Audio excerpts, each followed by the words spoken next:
और चलिए पांच का पंच की शुरुआत सबसे पहले इस वक्त की बड़ी सियासी खबर से करते हैं। मध्य प्रदेश में कांग्रेस छत्तीसगढ़ का फॉर्मूला अपना सकती है, ये दिल्ली से बड़ी खबर है। दरअसल छत्तीसगढ़ में कांग्रेस ने अपने 6 उम्मीदवारों की घोषणा कर दी है, जिसमें दिग्गज भी शामिल हैं।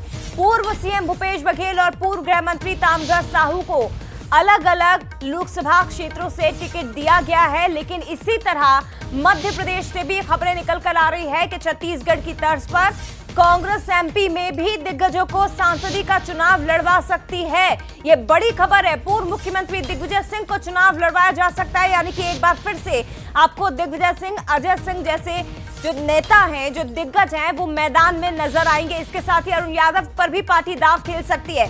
लेकिन ये बड़ी खबर है, छत्तीसगढ़ में 6 सीटों पर कांग्रेस ने अपने पत्ते खोल दिए, जिसमें पूर्व मुख्यमंत्री भूपेश बघेल और इसके साथ ही पूर्व गृह मंत्री ताम्रध्वज साहू का नाम भी अलग अलग क्षेत्रों से सामने आया।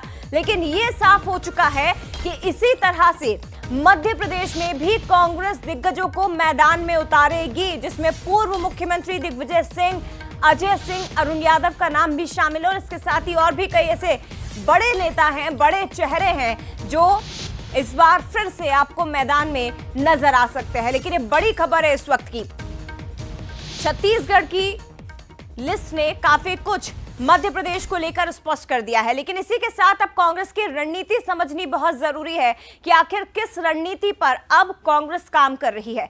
सीनियर नेताओं को मैदान में उतारकर माहौल बदलने का प्रयास किया जाएगा। इसके साथ ही कार्यकर्ताओं के बीच मनोबल ऊंचा हो, कार्यकर्ताओं में उत्साह का संचार हो, ये एक प्रयास कांग्रेस की ओर से कार्यकर्ताओं को संदेश देना कि मैदान छोड़ना नहीं है, बल्कि विरोधी पार्टी को हराना है। वरिष्ठ नेताओं का क्योंकि एक अपना वोट बैंक होता है, सीनियर नेता, चाहे हम दिग्विजय सिंह की बात करें या हम अरुण यादव की, इनका अपना कार्यकर्ताओं का एक समूह होता है, इनका अपना एक वोट बैंक होता है।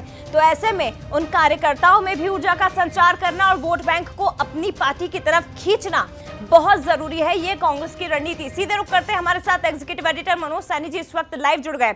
मनोज जी, छत्तीसगढ़ की लिस्ट ने काफी कुछ मध्य प्रदेश को लेकर भी स्पष्ट कर दिया है। ये समझ में आ रहा है कि अगर छत्तीसगढ़ में भूपेश बघेल चुनाव लड़ सकते हैं, पूर्व गृह मंत्री चुनाव लड़ सकते हैं, तो यहां पर भी लड़ना होगा।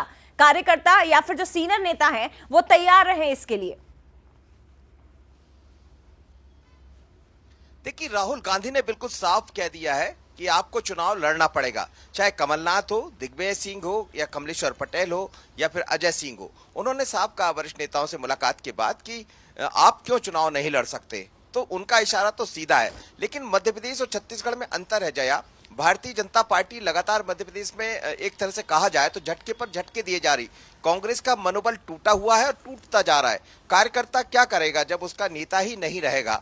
जिस तरह आज हमने देखा तमाम सुरेश पचौरी समेत तमाम नेता, सुरेश पचौरी का जाना बड़ी बात नहीं है, लेकिन सुरेश पचौरी के साथ संजय शुक्ला और फिर विशाल पटेल, जिनके नामों की चर्चा थी कि वो भी क्या लोकसभा के चुनाव मैदान में होंगे, तो वो भारतीय जनता पार्टी का दामन थाम लेते हैं। ऐसे में कांग्रेस भी ये चाहेगी दिग्विजय सिंह गुना से लड़े, अजय सिंह सतना से नजर आए, कमलेश्वर पटेल सीधी से नजर आए, और यदि मानते हैं कमलनाथ तो वो जबलपुर से चुनाव लड़े। तो ये वरिष्ठ नेताओं को लेकर बिल्कुल छत्तीसगढ़ की तर्ज पर कांग्रेस की तैयारियां तो है। लेकिन कांग्रेस में यदि हम बात करें तो मध्य प्रदेश छत्तीसगढ़ में बहुत अंतर हो जाता। वहां इस तरह की खबरें नहीं आई कि वहां कोई छोड़कर चला गया हो, लेकिन मध्य प्रदेश से लगातार खबरें आ रही। बीते यदि 1-1.5 महीने में हम फरवरी मार्च में ही देख लें तो 200 के लगभग कांग्रेसी नेता भारतीय जनता पार्टी में शामिल हो गए, जिसमें कई बड़े चेहरे जिनका हम जिक्र कर रहे हैं। तो मुझे लगता है कांग्रेस जिस रणनीति पर बढ़ रही है उसके साथ एक नई रणनीति और तैयार करनी पड़ेगी। लेकिन खबरें जरूर ऐसी आ रही, 11 तारीख को बैठक है सीईसी की और उसमें कई बड़े चेहरों पर कांग्रेस मोहर लगा सकती है। सवाल ये, क्या वो चुनाव लड़ेंगे? तो तरुण भानोत ने मना कर दिया है, अजय सिंह ने मना कर दिया। लेकिन मना करने के बाद यदि कांग्रेस जबरन टिकट देती है तो क्या वो मैदान में आएंगे? ऐसे कई तरह के सवाल है। लेकिन निश्चित रूप से छत्तीसगढ़ की तर्ज पर मध्य प्रदेश में भी कुछ दिखाई देगा। बिल्कुल मनोज जी, लेकिन एक और महत्वपूर्ण बात है। देखिए, मध्य प्रदेश में नेता मना कर चुके हैं, कैमरे के सामने, मीडिया के सामने उन्होंने ये बात कही। लेकिन छत्तीसगढ़ में किसी भी नेता की तरफ से इस तरह का बयान सुनाई नहीं दिया और अब पार्टी ने उन्हें मैदान में उतारा भी है।